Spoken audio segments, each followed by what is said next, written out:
This 5-minute video will show you how to draft an employment contract using LawOnline.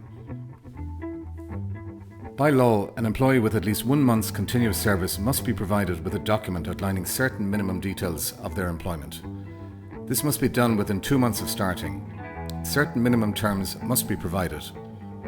The required terms are outlined in the Terms of Employment Information Act.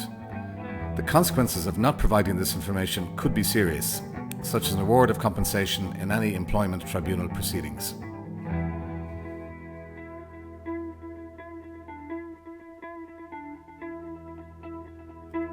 Depending on the circumstances, LawOnline provides a range of employment contracts, also called agreements. These include an employment agreement, which is a comprehensive agreement for a full or part-time employee. A fixed-term employment agreement, which is a comprehensive agreement for a full or part-time employee for a fixed period of time.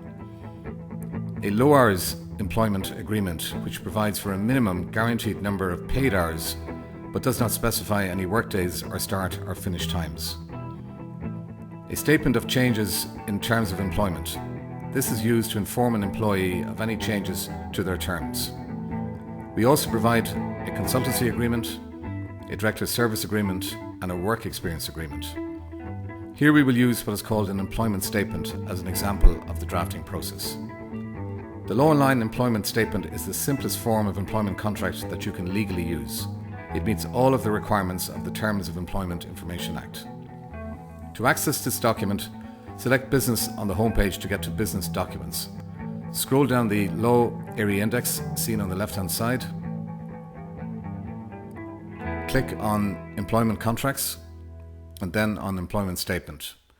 You can either try the document for free or else select to draft the document with or without solicitor review. With Try for Free, we do not ask for any credit card details and you can draft your entire document before you decide to pay for it. If you decide to buy, you then go to the checkout. We can now begin drafting the contract. On this first screen, we enter the basic details, whether the position is full or part-time, the date of this agreement, the employer name, and the type of business. We then enter the details of the employee, including whether they are under or over 18, if this is their first employment, and where relevant, if this job counts as a continuation of their previous employment. If previously employed and the employment is continuous, the details are provided here. Here we enter details of the employee's remuneration, the number of hours worked per week, the rate of pay, and the timing of payment to the employee.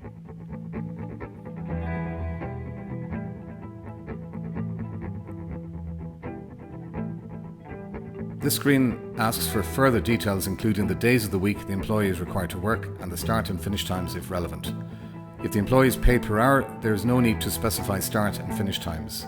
If the employee is not entitled to a break, you can still opt to provide one here. You can also specify if overtime is paid for.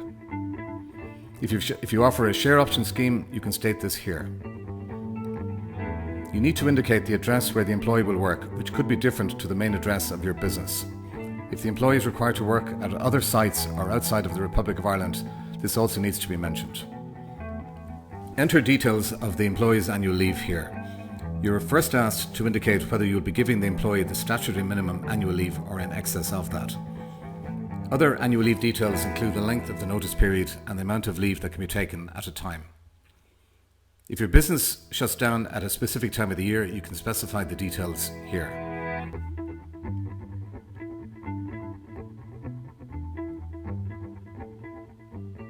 In this section, you can indicate whether the employee can avail of enhanced or standard illness benefit arrangements. Details of the pension arrangements in your business are outlined here.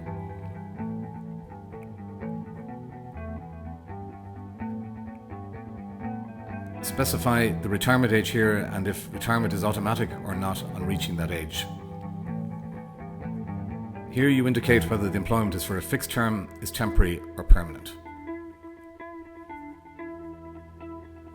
On this screen, you can indicate the period of notice which applies to this particular role. Here you can indicate if your business has documented disciplinary procedures and other related details.